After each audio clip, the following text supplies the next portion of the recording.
진짜 궁금해서 그러는데요. 남선교회가 잘해요? 여선교회가 잘해요?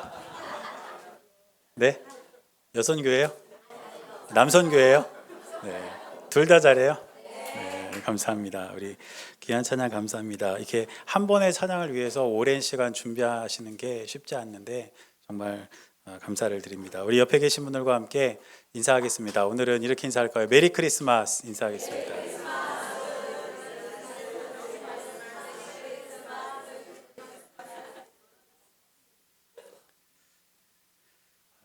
찬양이 참 쉽지 않습니다. 저도 오늘 설교가 어려운지 찬양이 어려운지 확실히 알았어요. 네. 그렇지만 이렇게 음에 맞춰서 이렇게 노래를 부르는 것은 우리가 어려울 수 있지만 하나님을 찬양하는 그러한 찬양의 기쁨은 우리 모두에게 늘 함께 있어야 될 줄로 믿습니다. 오늘이 12월 25일인데 우리는 이날을 이제 성탄절로 지킵니다. 그래서 오늘은 주일이 아님에도 불구하고 우리가 낮에 이렇게 함께 모여서 예배를 드리고 있습니다. 그런데 엄밀히 따지면 12월 25일은 예수님이 태어나신 날이 아닙니다. 그래서 어떤 이단들은 기독교인들을 그렇게 공격해요. 12월 25일이 예수님이 태어나신 날도 아닌데 왜 그렇게 정해서 예배를 드리고 기념을 하냐, 이렇게 이단들이 공격을 하기도 합니다. 혹시 여러분들이 그런 이단들을 이렇게 만나면 우기지 마세요. 12월 25일이 예수님 생일이라고 우기게 되면 답이 없습니다.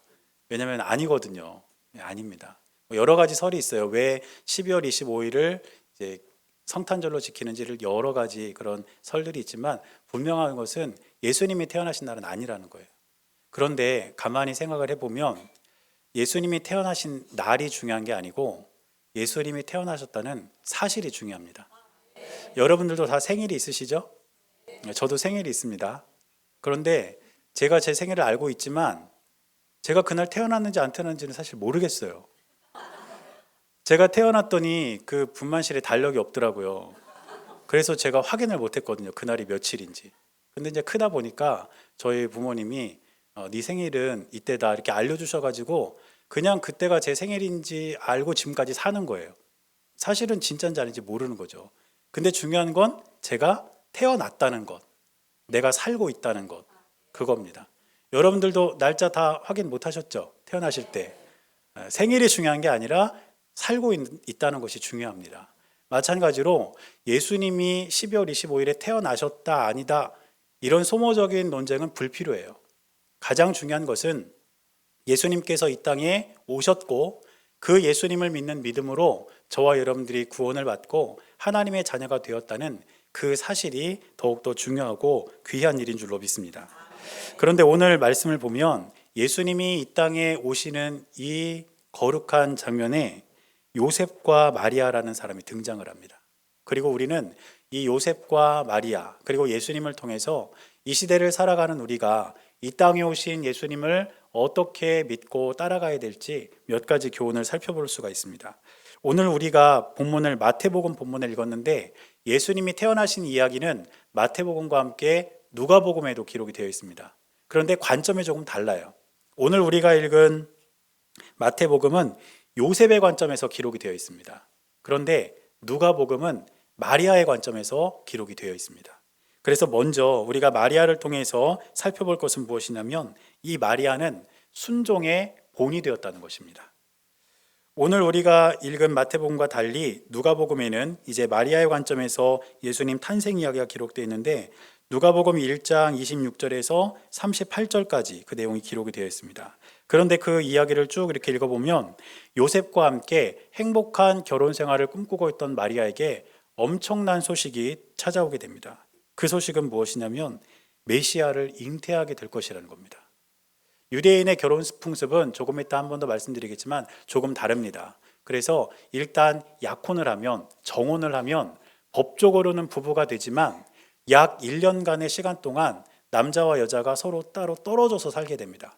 그러니까 그 기간 중에 이 신랑과 신부가 얼마나 설레겠어요. 앞으로 이 남자와 함께할, 이 여자와 함께할 그 날들을 꿈꾸면서 기대하고 있었다는 것이죠. 그런데 그런 상태에서 마리아에게 찾아온 소식이 뭐냐? 너에게 메시아가 찾아올 거다. 이런 엄청난 소식이 들렸다는 겁니다. 그런데 유대인들에게 적용되는 구약의 율법에 의하면 정혼하지 않은 상태에서, 결혼하지 않은 상태에서 아이를 갖게 된다는 것은 돌에 맞아 죽게 된다는 것을 의미합니다. 이 내용이 신명기 22장 20절부터 24절에 기록되어 있습니다. 마리아가 이 사실을 모를 리 없습니다. 그리고 실제로 그런 일들도 아마 있었을 겁니다. 그런데 더 놀라운 것은 무엇이냐면 마리아는 자신에게 찾아온 이 놀라운 소식에 대해서 거절하거나 거부하지 않고 그 사실을 그대로 받아들였다는 거예요. 마리아에게 찾아온 천사의 소식은 정말 깜짝 놀랄 만한, 어쩌면 인생을 뒤집어 놓을 만한 엄청난 이야기였지만 그것보다 더 놀랄 만한 것은 마리아가 그 사실을 그대로 수용했다는 것입니다. 우리는 오늘 이 성경 말씀을 그냥 글자로 읽고 이야기로 읽어서 큰 감흥이 없을지 모르지만 실제로 이런 상황에서 만약에 저와 여러분들에게 마리아와 같은 상황이 펼쳐진다면 놀라지 않을 사람이 어디 있겠습니까? 그런데 마리아는 그 사실에 대해서 거절하지 않고 그대로 받아들였다는 것입니다. 생명의 탄생은 신비의 영역입니다. 그렇기 때문에 생명은 하나님께서 주관하시는 것입니다. 왜냐하면 하나님께서 천지를 창조하실 때 사람을 직접 빚으셨습니다. 그러므로 이 땅에 태어나는 모든 생명도 하나님의 주권 아래에 있고 하나님의 손 안에 있다는 것입니다. 그런데 이처럼 생명을 하나님께서 주관하신다는 것은 무엇을 의미하냐면 하나님이 원하실 때에 사람의 상황이나 조건과 관계없이 하나님은 생명을 주실 수가 있는 분이라는 거예요. 우리의 상황과 조건, 우리의 처지에 상관없이 하나님께서 원하시고 계획하셨으면 생명을 주실 수 있다는 뜻입니다. 오늘 우리가 읽진 않았지만 누가복음 1장에 보면 생명이 탄생하는 이야기가 3개가 들어있습니다. 첫 번째는 뭐냐면 세례 요한의 탄생의 이야기가 들어있고요. 그리고 간접적으로 이삭의 탄생의 이야기가 들어있습니다. 그리고 우리가 오늘 읽었던 본문과 같이 예수님의 탄생 이야기가 들어있어요. 그런데 이 누가복음 1장에 들어있는 생명 탄생의 이야기 3개 중에 2가지는 마리아와 다른 반응을 보인 사람들의 기록입니다.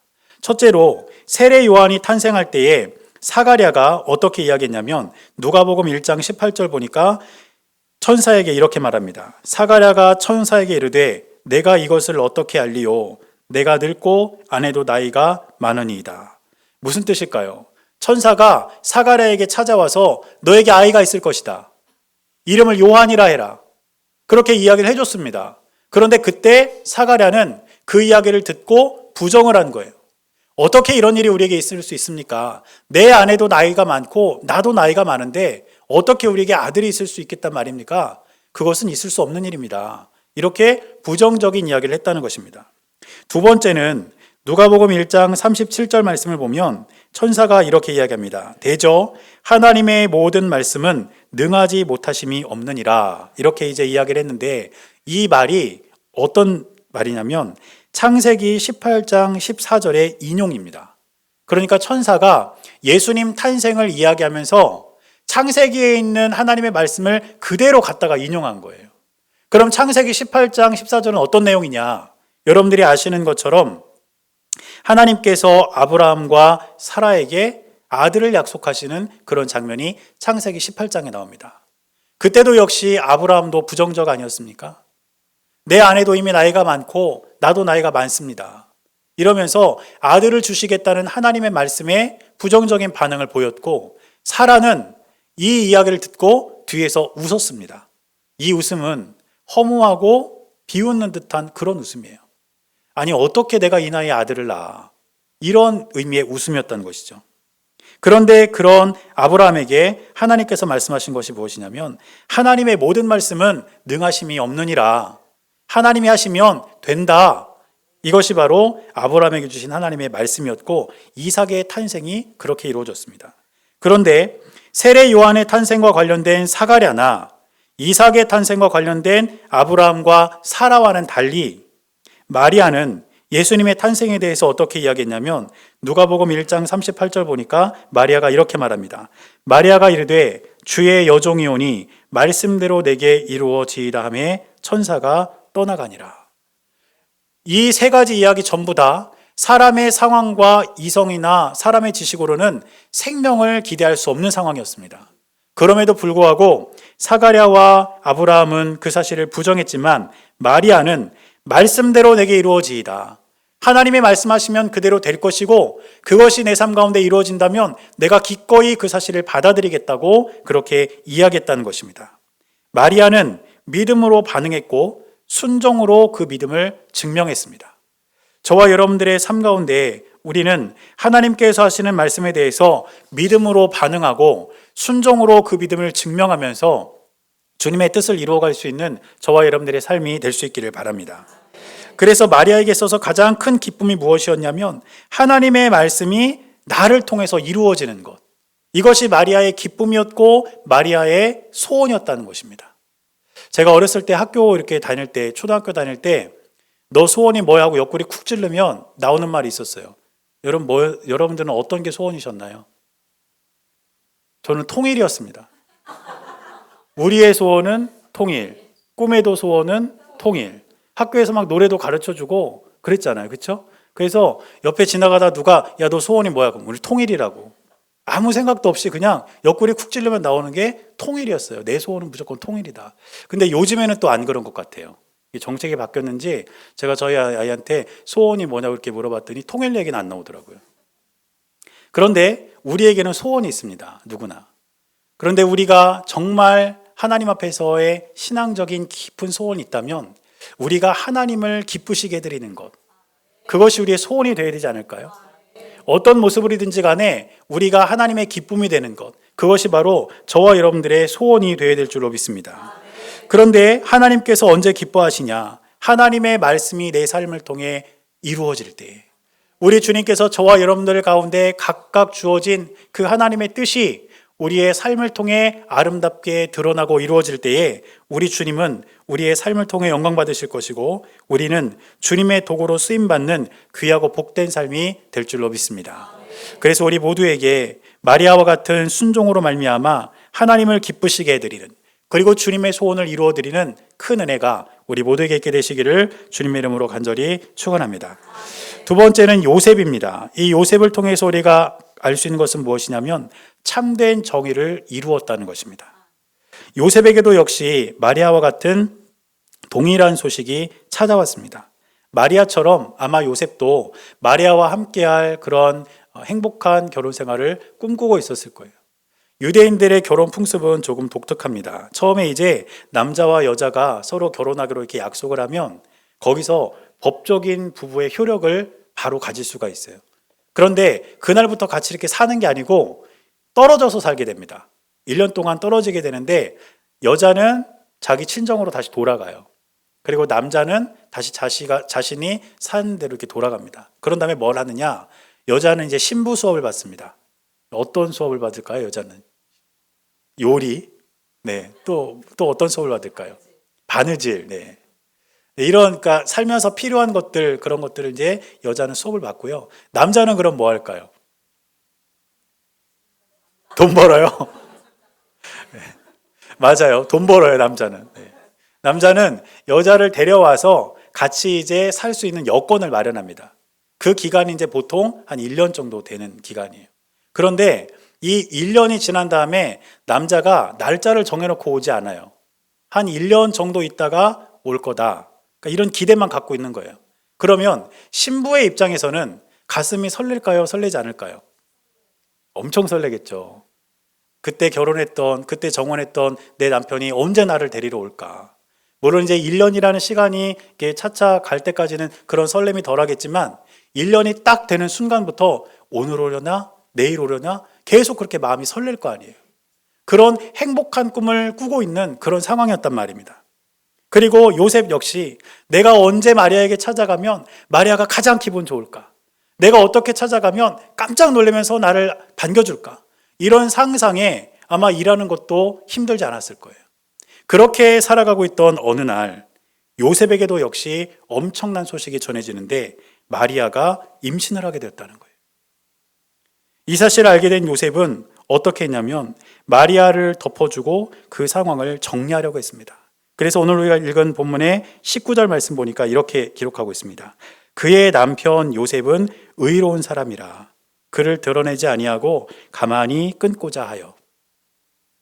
분명히 나와 결혼한 이후에 내가 같이 살지 않았는데 아이를 가졌다는 것은 이 여자가 부정한 일을 했다는 것인데, 그렇다면 이 여자를 내가 법적으로 고발을 해서 처벌을 받게 해야 될까?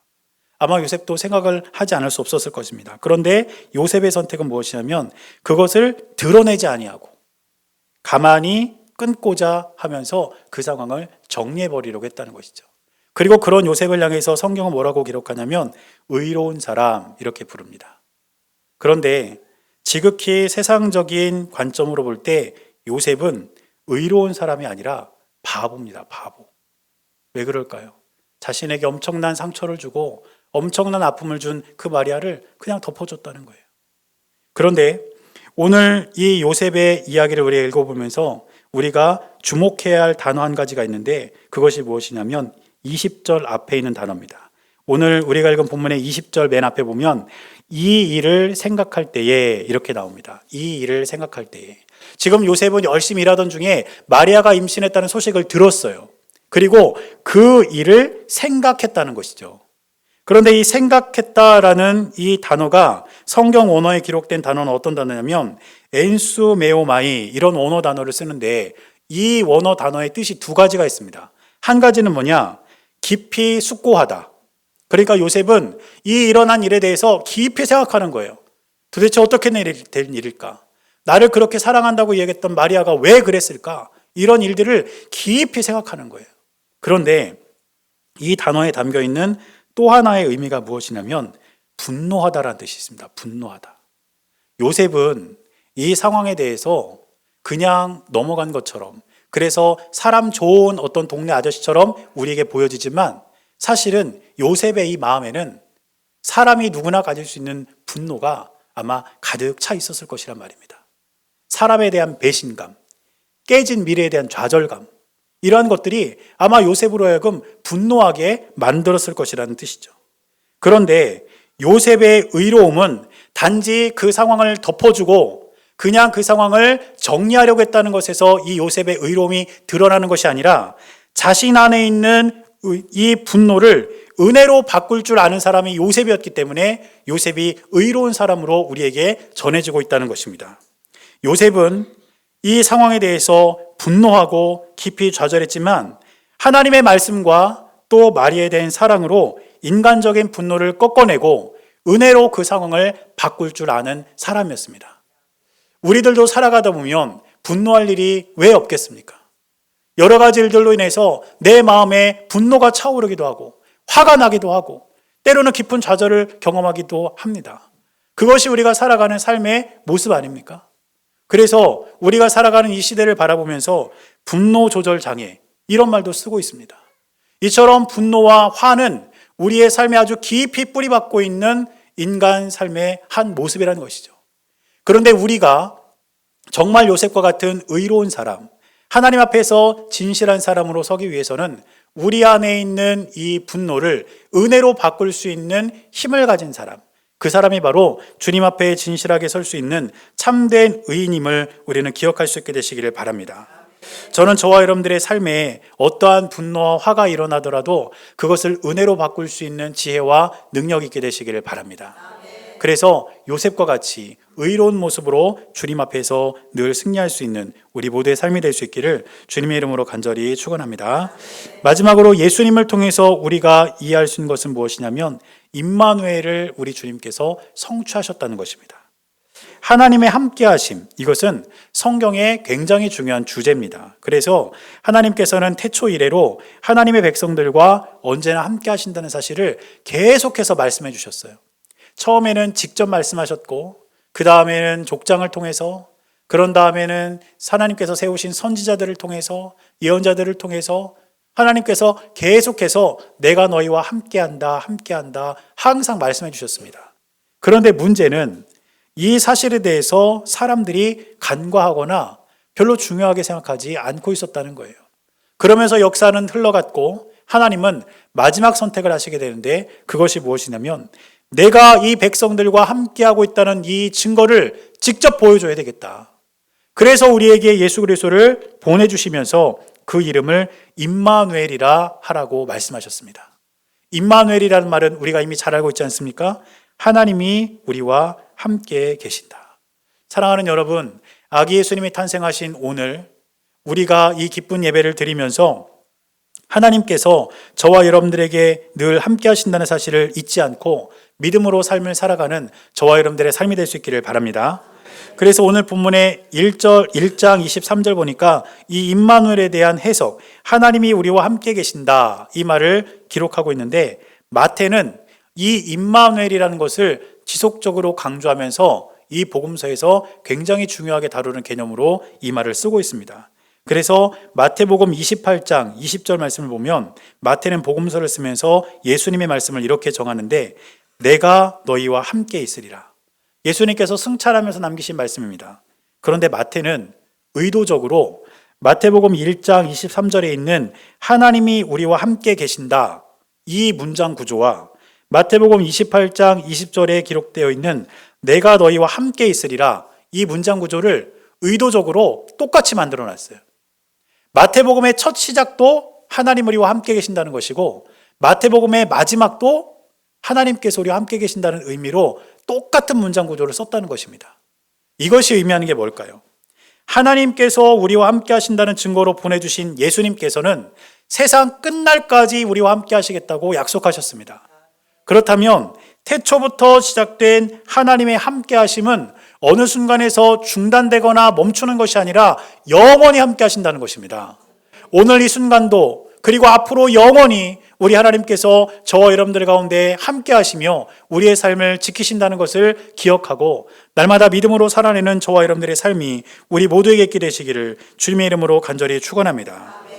그러므로 2000년 전 이 땅에 오신 예수님은 33년을 사시면서 이제 승천하시고 우리와는 전혀 상관없는 분으로 하늘나라에 계시는 분이 아니라 오늘도 우리와 함께 하시는 예수님임을 우리는 날마다 기억하고 하나님께 영광을 돌려야 될 줄로 믿습니다.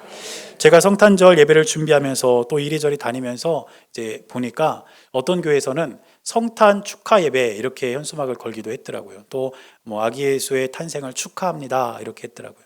어떤 생명이든 이 땅에 태어난다는 것은 축하받아 마땅할 일입니다. 그런데 가만히 생각해 보면 예수님의 탄생은 과연 그게 축하할 일일까 하는 생각도 들어요. 왜냐하면 예수님은 분명한 목적을 가지고 태어나셨잖아요.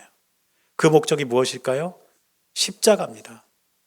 십자가를 위해서 태어난 분을 향해서 축하한다, 태어나서 너무너무 기쁘다 이렇게 말하는 게 왠지 좀 어색한 것 같아요.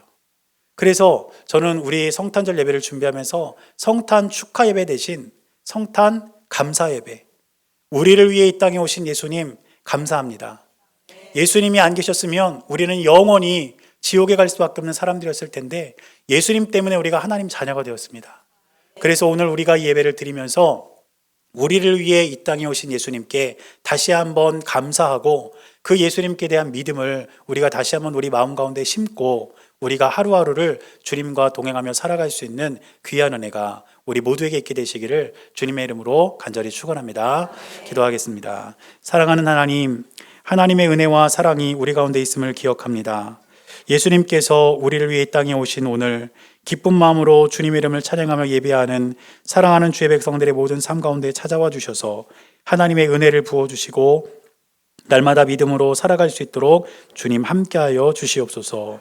우리 주님께서 늘 함께하시고 동행하여 주실 것을 믿으며 살아계신 예수님의 이름으로 기도드렸습니다. 아멘.